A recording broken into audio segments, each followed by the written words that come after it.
So well, in fact, while I'm scribbling, why don't we get started? So we'll go back, we'll do the top three, then we're going to open it up in the back, calling on, of course, the people who sat in the back by name. Kate, you want to start us off on, is there solid research on what ed schools should do? So this is a really interesting question because it's not a simple yes and no. Well, there is a very simple answer to part of it. Yes, there is absolutely evidence-based research that should be found on in every teacher preparation program in the country, and unfortunately is not. And that's really what drove the title of this seminar, I believe, because this is the one thing I think Ben and I are more inclined to agree on, is that there is a lot of evidence that hasn't made its way into teacher prep. But the critics will say, well, there's very little that tells us what people should learn in their pre-service preparation.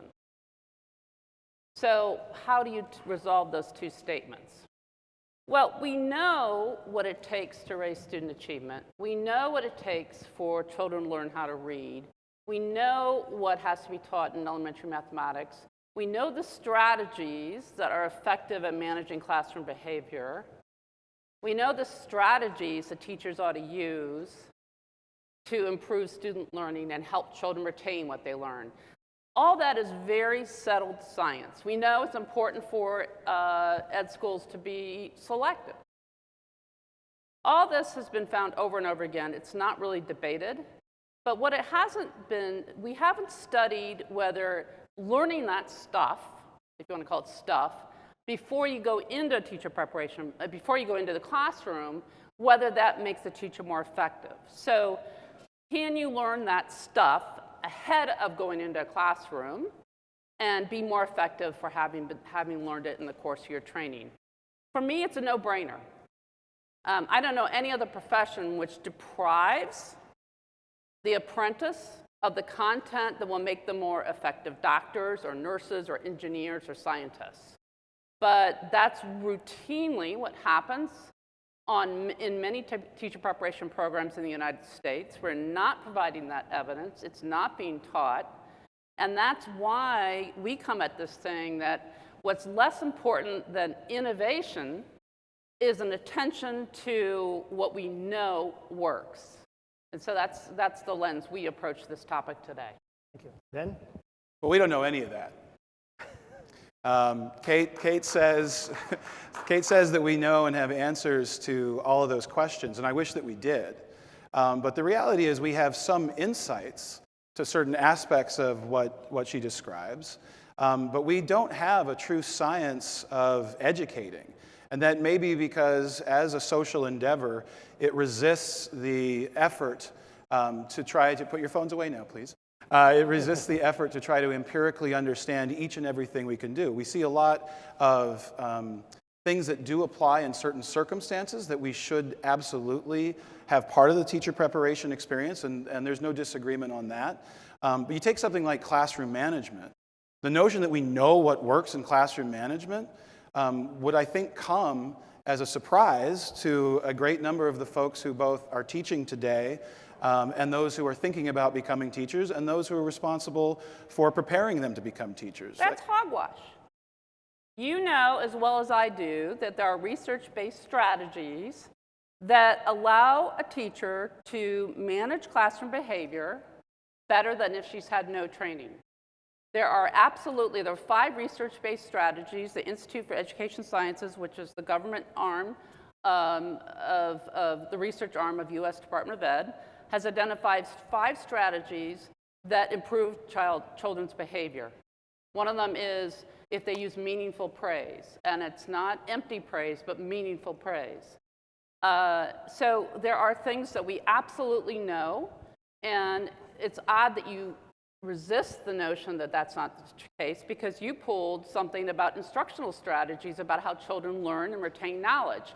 That has the same research basis of years and years of research, and your organization has cited it, but for somehow we don't know the same about classroom management I can't resolve the two. So we're 15 minutes in, and already the first hogwash has come out. That's a record for when Kate and I have debated, so well done today. I'm not disagreeing, again, that there aren't insights into all of the things that you listed, and would certainly, and where we do share an agreement, is that to the extent we have those insights, that we should be ensuring that future teachers are exposed to them, I would certainly agree with. Again, if I can finish the statement this time around, I would say that it is not the case that we can say that we know what works in classroom management.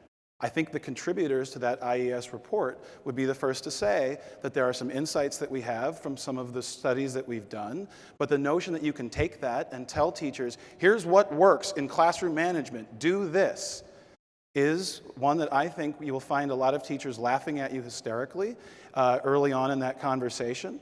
And I think that there is a difference between some of the things that Deans for Impact has taken a stand on, like saying we do have what I think is pretty robust empirical scientific evidence around how cognition occurs. Not just in children, frankly, but in all of us. That's a science that has developed over decades and exists.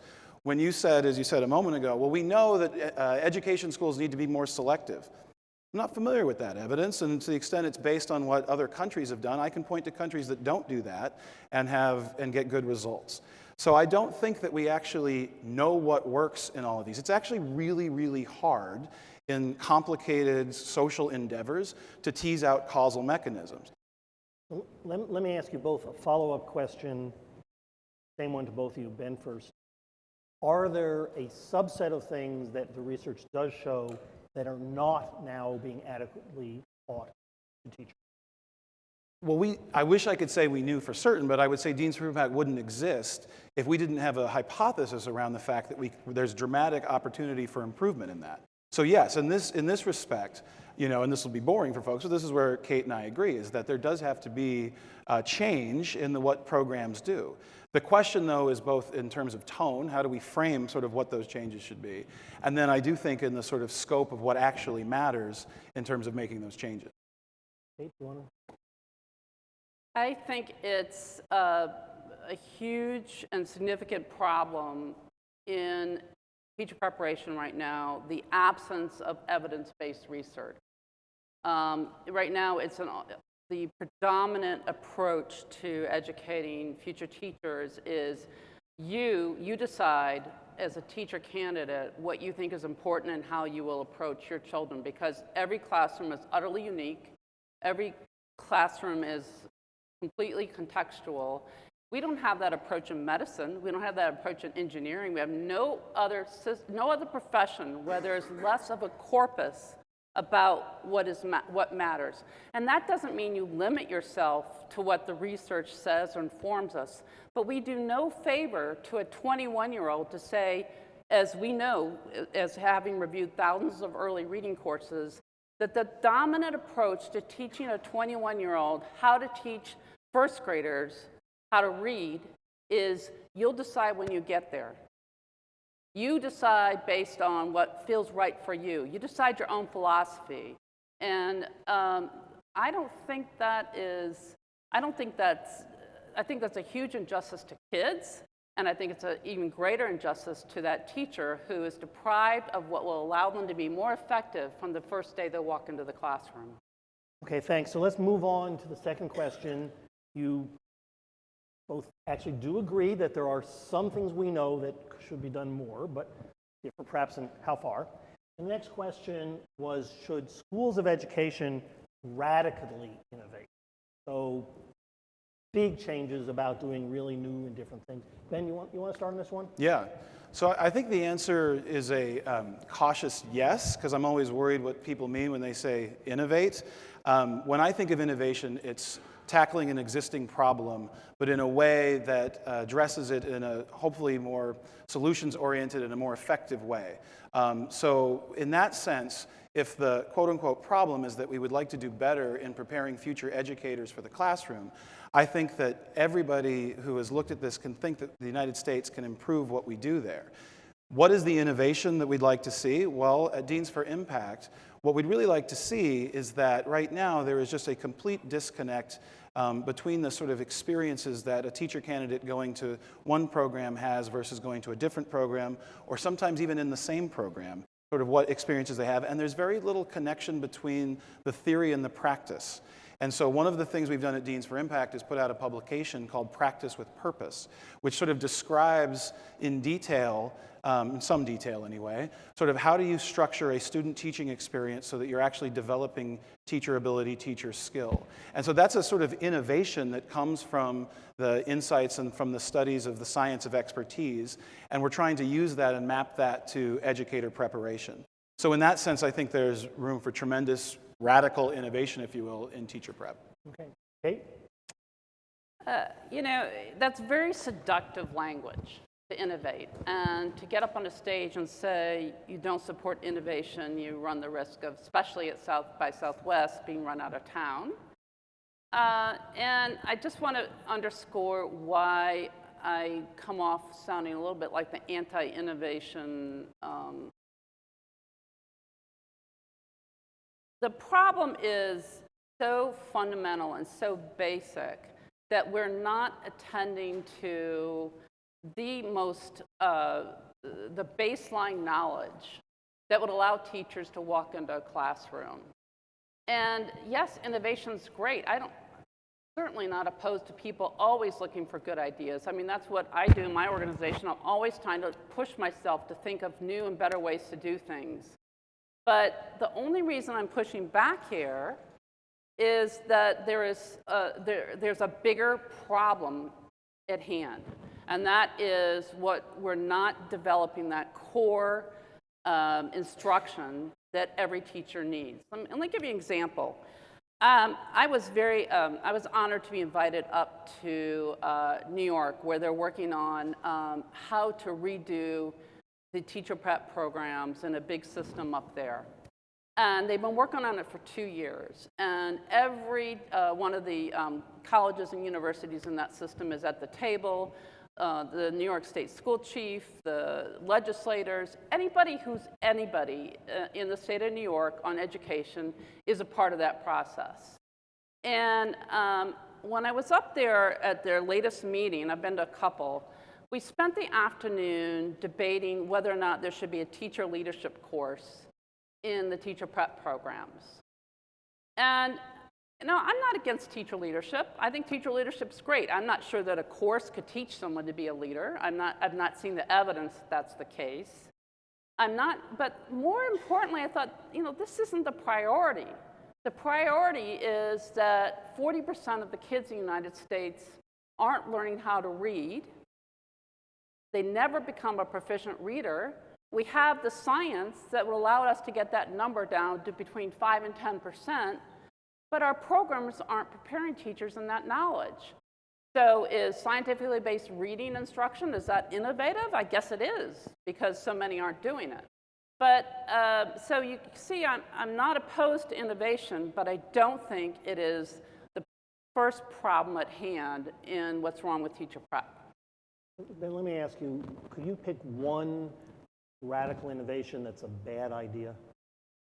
One radical innovation that's a bad, well, there's many radical innovations that are bad. I mean, Pick one that'll be I won't out this particular program, but we visited a lot of the programs that our member deans lead. And there was on a visit, we saw the usage of like hovering your iPhone or any phone over a piece of paper, and out popped, like if A for Apple, and up popped an apple in sort of augmented virtual reality, right? And I stared at that and went, so what? Like, what? I mean, I could just have a picture of an apple. I'm not quite sure why the cool augmented, component of it. So in this sense, like, there is always the danger of sort of getting seduced by the bells and whistles. And we're at perhaps an event that is, the pantheon of bell and whistle potential, but also real substantive conversation. But I want to go back to something that Kate said and sort of address it. There's this notion that like I'm not sure what back to basics means. I wouldn't disagree that there's we need to understand and have those basics happening. But what's interesting in the field of education is that people sort of fetishize professional education in the other professions. So education is always sort of going, oh, if only we had the body of knowledge like they have in medicine, or the body of knowledge like they have in law, and sort of the structured approaches they do. Well, those fields are actually trying to undo some of that right now. They are actually examining, and a lot of those practices were just sort of arbitrarily chosen, and people have this figured out. I mean, I was trained as an attorney. I went to law school. I can tell you, I was not ready to practice as an attorney when I finished. And so we have a tendency, I think, for those who have only spent time in one field to think that everything is sort of like more structured and rigorous there. It might be that it's to the advantage of the field of education that it hasn't gone through that process, and so that there is more flexibility in approach if, and it's a big if it can be combined with the rigors of using evidence-based practices and using scientifically informed insights. But I'm talking exactly in those terms when it comes to what was wrong with law school, is that you weren't ready to be a lawyer. I want to make sure that everyone coming out of a teacher prep program can walk into the classroom on the first day and have some knowledge of what it will take to keep kids learning and happy and engaged in what they're doing. I want the teacher to know something about how to teach math, especially at the elementary level. I want them to know something about teaching reading. I want them to practice it. And that's something a law school never would have done, is have you go practice law before you become a lawyer. So, That's not true, though, Kate. Yes, I mean, they absolutely do. It's called clinical training. Well, I mean, they do that. They're not Hogwash. They're not talking about. But I'll raise an innovation that I think is a problem, and that is the year-long student teaching that's now called year-long residencies. Now it's become very fashionable to say half a year's time in student teaching isn't enough, and you need to have a full year or else you're being irresponsible. And we have actually pushed back on that notion, not that we think there's anything wrong with having a year's experience versus half a year, or calling it a residency versus student teaching, but our problem with it is that guess who are the guinea pigs? It's kids. So we think there ought to be a lot more role-playing, a lot more videotaping, a lot more time in controlled environments before you are unleashed into a student teaching arrangement. And we think that one of the problems that student teaching is so broken, making it twice as long isn't going to fix it. Okay, so let's move on to our third topic. If folks have had a chance to look at the exhibition hall, there's all sorts of things, but South by Southwest, lots of them are technology. So how important is it that future teachers, when they're getting their formal training, be trained in technology? Okay. Well, we do look for evidence that teachers are using technology when they're being observed as student teachers and they're applying relevant technology. But I would not say NCTQ gets high marks on having established what that body of knowledge is, because we don't know what it is, and everything I read points in the kind of nobody's exactly sure. I mean, one of the first questions we asked was to rocket ship, back when rocket ship was the new kid on the block and everybody was running towards it. And we said, you know, what do you need your new teachers to know before they get in the classroom with technology? And they said, no, we don't need anything. And we just need an average 21-year-old who is proficient in technology. So I think that what troubles me about the personalized learning body, what teachers ought to know is that we just haven't established what it is. And there's a new report out by, I don't know what the acronym stands for, NAATE, and they do professional development work. And they go through rather exhaustively with Chan Zuckerberg money, trying to figure out what it is that personalized learning means for teacher prep. And the questions they come away with are a bit of an indictment on what it is teachers are supposed to know to be better personalized learning or better technology driven. So, you know, let me give you one final little anecdote. We think everybody ought to get a methods course that teaches them the technology and the subject they're going to teach, okay? So we go and look for whether, if you're going to be a chemistry teacher, do you take a chemistry methods course? Well, 25% of programs don't even require you to take the methods course in your subject. So they just say general methods. So for us, this gets back to my innovation point. Just one step away from that is how to use technology to teach chemistry better in your class. And I'm sure there are oodles of great things you could use to be a chemistry teacher with technology. But again, we need to concentrate also on making sure we're also getting that methods class in. Ben? Yeah, so I don't know if we disagree or not. I was trying to figure out if you were saying we should teach technology to future teachers. I mean, I think I can answer it in the short version in the form of a question, which is, does anyone have the experience that institutions of higher education move at the same speed as does technological innovation? That one sink in for a second. I think we know the answer to that. I got that answer. On the other hand, one of the things that I think is exciting about becoming an educator today is the potential for making use of all of these tools that are out there. Here's what I think. I think it's a bad idea to try to say, here's a course on all the tools that are out there. Let's go through them one by one and spend an hour a day for a semester taking a look at them. If instead you were preparing teachers to be scientific practitioners, meaning that they were going to think about what's taking place in the minds of my students.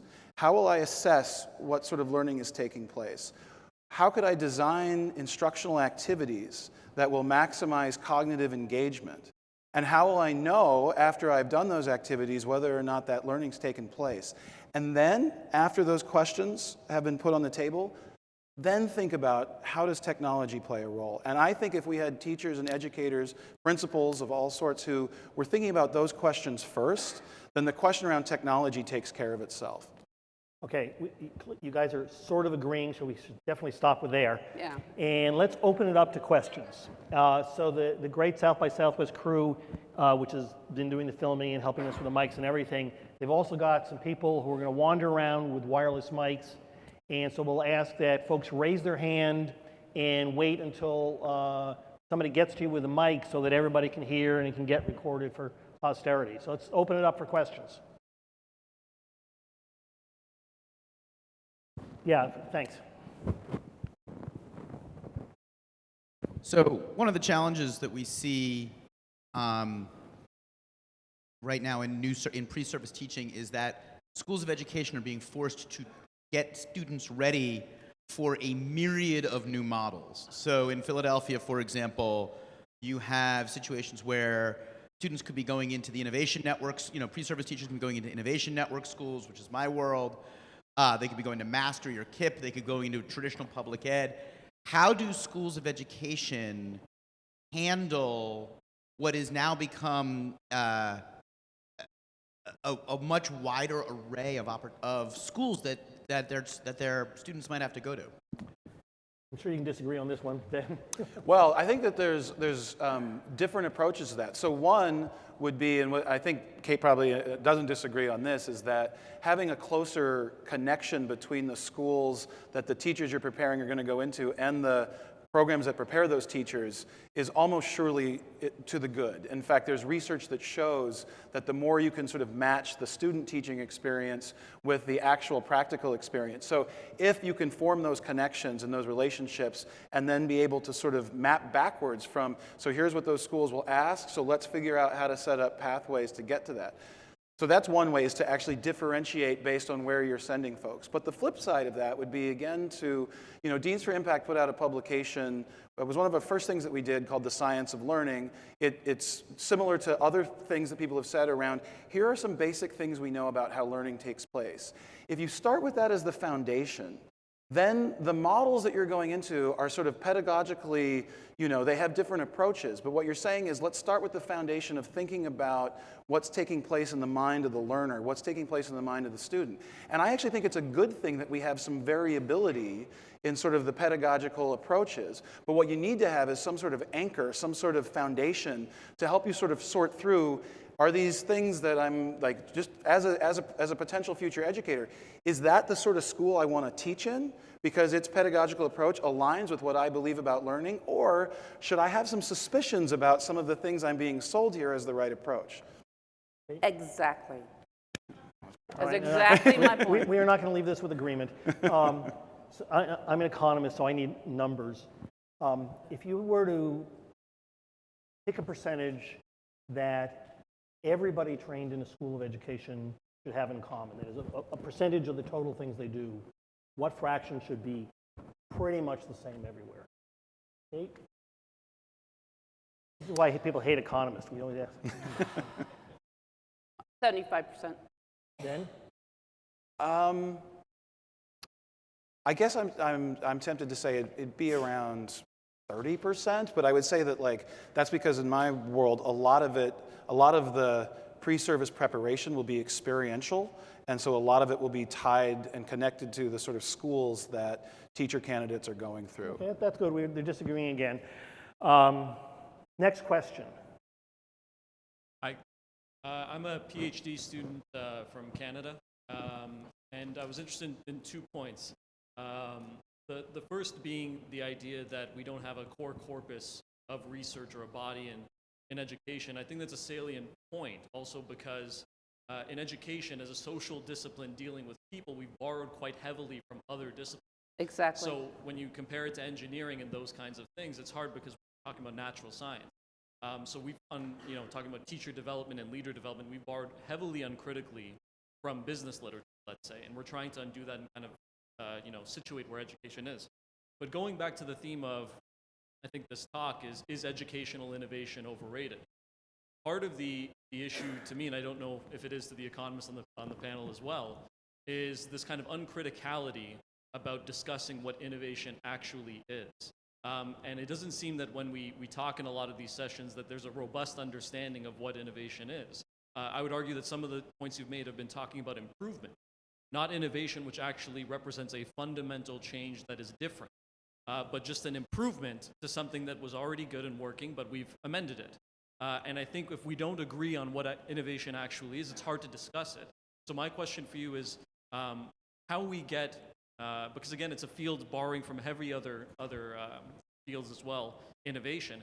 How do we get teacher, leaders, and preparation programs to situate themselves within a conversation where we're discussing about innovation similar and not just kind of as an abstract notion?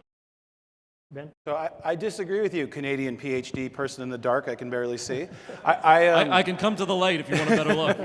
I turned from Kate to disagreeing with the lovely commenters. So I don't think of innovation in the sense that you might have been suggesting, which I think of as sort of experimentation or invention.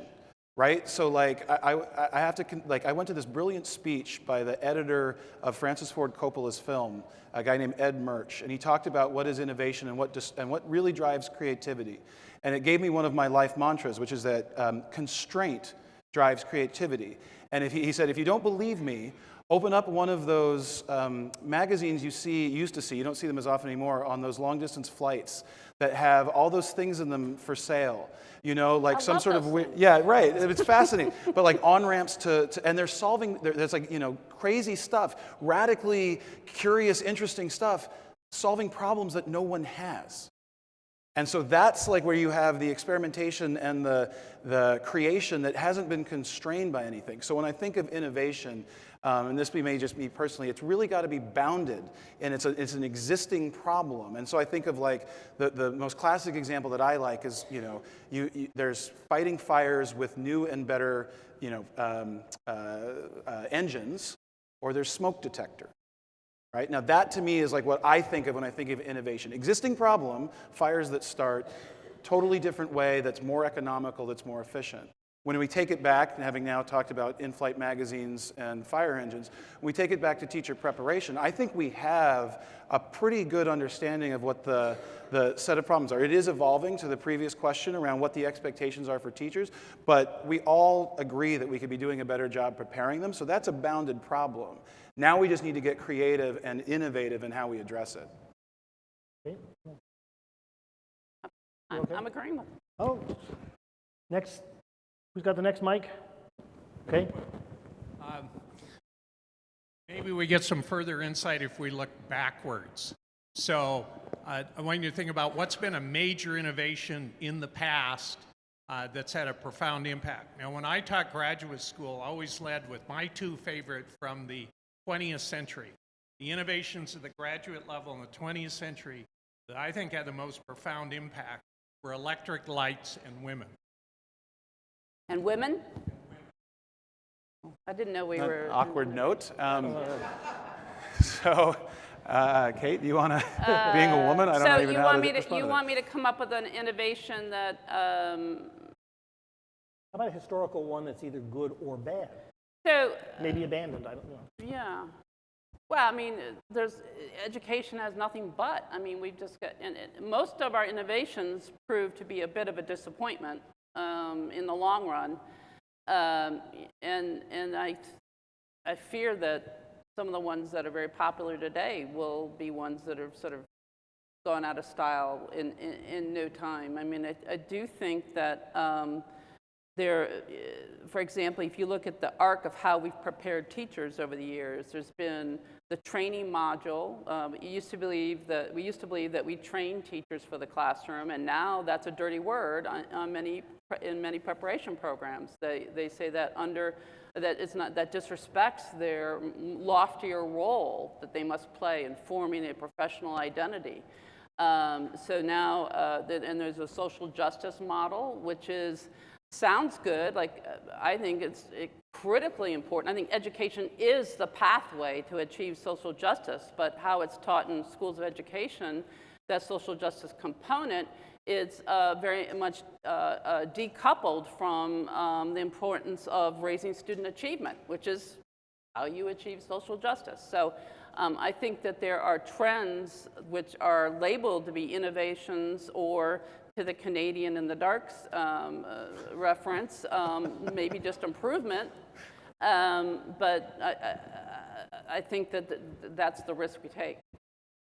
Just a couple of quick points. So to the electric light bulb comment, it's interesting because a quote that I often use when talking about education innovation is that Thomas Edison himself had a quote that, within 10 years after the invention of talking pictures, that teachers would be obsolete. So when we use that to sort of as like, he was a pretty smart guy, Tom Edison, and so these predictions have been around before. I'm not quite sure, sir, what you meant by women, and I'm sure you meant something perhaps along the lines of the fact that our culture has made tremendous inroads, still a long way to go, but made tremendous inroads. I think if you looked at the faculty and on programs and things like that have changed. Again, a lot of work still to be done, but if we want to call social progress along that dimension innovation, I'm right there with you. And the last thing I'll say is that I want to start an indie group called Canadians in the Dark. I think that's going to be That is good. You need to understand that Canadians tend to be modest and not put themselves out front, and so this is just normal Canadian. No, really. This is what my Canadian wife tells me. It may depend which province you're from. Somebody way back. Yeah, somebody in the back. Am I in the dark? No, you actually have a little halo. Cool, okay. Well, I wanted to ask your opinion in regards to teacher preparation beyond the preparation. Because what I keep hearing is preparing teachers through a program, and then what?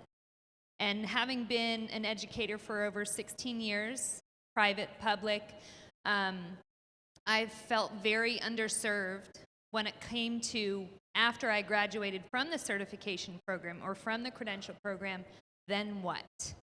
So I would love to hear your thoughts and opinions on that, to really help with student success, but really to kind of turn on this head the idea of teachers running away from the profession 2 years into the profession. Yeah, the solution to professional development is going to have to be a mutiny by teachers. I'm convinced that if we look to districts and states to solve the problem of bad professional development, we are just having the fox guard the hen house. And I've been in way too many meetings where we sat there navel-gazed for 3 or 4 days at the expense of the Gates Foundation or whoever. to try to figure out how to make professional development work. When I think, in fact, the best research I've seen on professional development, which is not this overwhelming body of knowledge like we have for other things, it's that teachers working with other teachers on problems of practice, very much immersed in the curriculum, the content that is being taught. That's how you make professional development work. I guess the big stumbling block for a group like mine is to try to figure out what it's going to take to inspire teachers to stand up and say, enough, you know, we're taking charge, we're taking over. So, but the solution is never going to come from the district, unless the district just simply finds a way to empower teachers to work constructively together. So thank you for that question. It's an inspiring one because you're absolutely right. We've talked a lot up here sort of about the pre-classroom experience, the pre-service side. A culture shift has to happen, and I may be guilty in this talk of reinforcing it, which is that the obligation of programs that prepare teachers they don't stop at the moment that they graduate and get certified and then go on. And the programs that we see that take what's called, you know, induction support seriously, it's inspiring. I'll just use one quick example. The Boston Teacher Residency in Boston goes and provides ongoing induction support to the teachers that it's prepared for years into their career. I've actually shadowed and had the opportunity to watch this happen with we throw the phrase around like a master mentor teacher, but when you see one who's going into a classroom, and then you're watching a 10-year veteran educator get feedback from this master mentor who's been doing it for twice or 3 times that, and they're able to talk about, so what went right in that lesson? What went wrong? How are you going to think about what you're going to revisit? That, to me, is about as excited as I get doing the work that we do at Deans for Impact. And if we could spread that gospel throughout our nation's teacher preparation programs, you would see so much improvement, I think, in the retention rates of teachers who do fall into that, you know, early stage, didn't get the proper preparation, they don't get the support, and now they're just like, I'm just gonna leave, I'm gonna exit the profession. And I also think you'd create a sense of professional identity that would be very different than the one that may exist today. Yeah. Let me push back a little bit on that, because, I mean, I totally, I think what Boston Residency does is great. My experience with higher ed trying to do that, continuing that relationship. Like a bunch of higher ed programs have said, we stand behind our product, so to speak, and you know, if you're not happy with the new teacher you get, we'll come in and we'll fix it. And that makes a lot of splash in the morning newspaper that they're guaranteeing their results, but it never seems to pan out in actuality. And I think it's and I'm not sure why this is, but I think there's a huge discomfort on the part of schools about having college faculty too much in these buildings. This is my impression. So I'm not suggesting that is the way it should be. I'm just saying that there is that tension between schools wanting higher ed to just go back to doing what they're doing. Let me ask you both a more pointed question. I mean, teacher prep is, I don't remember the exact number, but it's several % of the education budget between release time, staff in the school districts, bringing in consultants and stuff like that. No doubt there's some that are wonderful and some that aren't, but if your only choices were to stop everything that's done now and spend it on some other way, would you do that or not? Because you're not allowed to fix it. If the option was, let's keep all the in-service training and the money spent for it and keep doing exactly what we're doing, or spend the money in a better way, which would you go for? For PD or for pre-service? Professional development or pre-service? After you're in the class. Oh, you're not allowed to fix it? No, not allowed to fix it. Teachers don't always have total stop control. doing it. Oh, no brainer, stop doing it.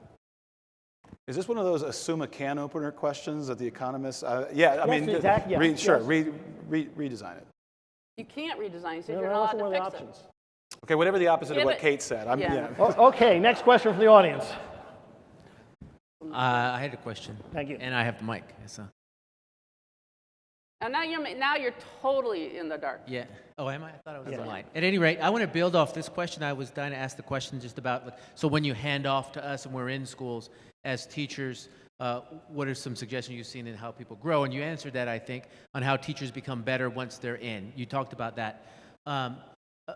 My question is is to ask you guys, do you disagree or agree or see any daylight on the following version of, if I'm a teacher and I'm teaching now, one of the things I've noticed that people, when they get better and they learn over time, they try things. And so one definition of innovation might be, just like you said, right? I have a real life problem I'm trying to fix, and so I try something I never tried before.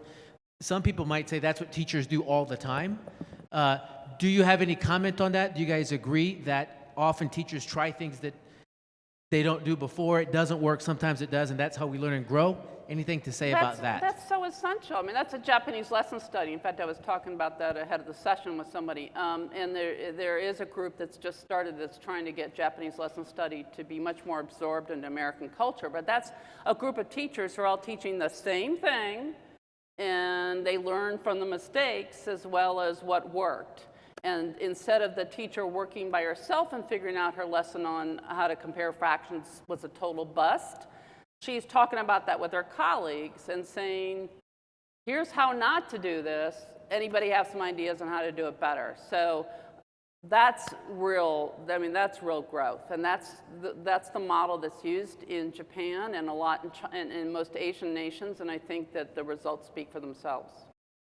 Well, we disagree on this a little bit. So, one of the interesting ironies of innovation in this practice is that it may actually be beneficial for teachers, at least for the early part of their careers, to create routines where they're not having to experiment with some of the activities that are sort of basic. So the New Visions for New Public Schools has these things they call instructional activities. Boston Teacher Residency, you say them again, also focus on them.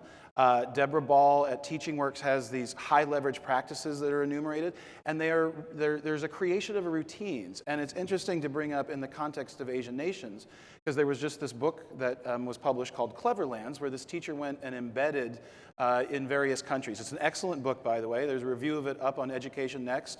And one of the things that, one of the anecdotes that was shared was there was an American teacher in Shanghai who was sort of watching and saying, actually, in Shanghai, a great deal of the teaching procedures have been turned into routines. Over time, as those become inculcated and become sort of second nature, then you start to see experimentation by the teacher. But in the early days, it's actually far more prescriptive. And frankly, that was, everyone loves to talk about edu-darling Finland and how wonderful it is, but they actually developed a fairly highly structured set. So again, it's not to push back. He's right. No, okay. Stop He is with- right. I'll just stop right there. Oh, but let me actually be a little bit provocative, following up on the question. People in this area who come to South by Southwest are looking for innovation. They may be looking for things they should stop doing. Right? They're really open to learning and to change. There are a lot of teachers in the country. What do we say about what I suspect is the fairly large number who actually aren't so open to change, etc.? I should say everybody in the room is very pro-teacher. Doesn't mean you're happy with what 100% of the profession is doing. Yeah, it's been one of the great communications failures of my professional time has been to watch what happened with teacher evaluation. All the ed reformers like myself were out there, trying to get laws passed that had teachers evaluated, and what makes more sense than having teachers evaluated on how effective they are in the classroom. And then America got upset about test scores, and there's huge brouhaha, and lost in that, and we lost the argument with teachers so far.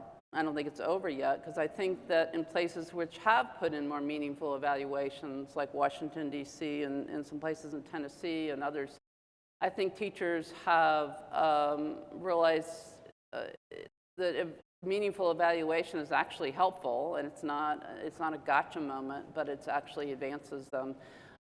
So it is a concern that the politics of what would make the profession healthier and make everyone feel more valued in the long run got lost in some pretty trivial, I would say, an unfair blasts about what it means to measure effectiveness. Yeah, so it's a good question, Dick. I mean, I think it actually gets something Kate and I disagree about quite profoundly, which is how do you change culture? And let's buy the premise for a moment that the culture of education needs to change in some ways. Let's use the world we're talking about right now, the world of preparing future educators, but I think it applies equally to the classroom. If you tell people, do this, they will resist. They will resist. But if instead you find ways to connect with them and to build a relationship and to gather their trust, we talk a lot at my organization about sneaky learning, the sort of thing where you just sort of model the behavior that you hope to see. But it involves actually building that relationship. So our theory of change is that we hope as the programs that prepare future educators take on this rigor that we've been describing in this conversation, they'll be able to start to send that new wave of educators into those schools who will then be able to share what they've learned and be part of that culture, and it will take decades. It will take decades, and that frustrates philanthropists, that frustrates policymakers, but we have a big cultural transformation that we are trying to lead, and it starts by figuring out the vision of what we want to have at the end. I think we're Well, I being disagree, but that's okay. I think we're being told that we should wind it up. So can you guys... All right, yeah, so this is the second part of the technology? This is the second part of the technology where you get to vote on the winner. I'm not quite sure why there's a winner or loser, but that's what we're going to do. And while we're doing that, you want to each have like 1 minute to do something. Then... well, again, thank you to all of those of you who came here today. Can you move to the next? There we go. Wonderful. So, you guys are nice. Oh, yeah, you guys that's be less nice.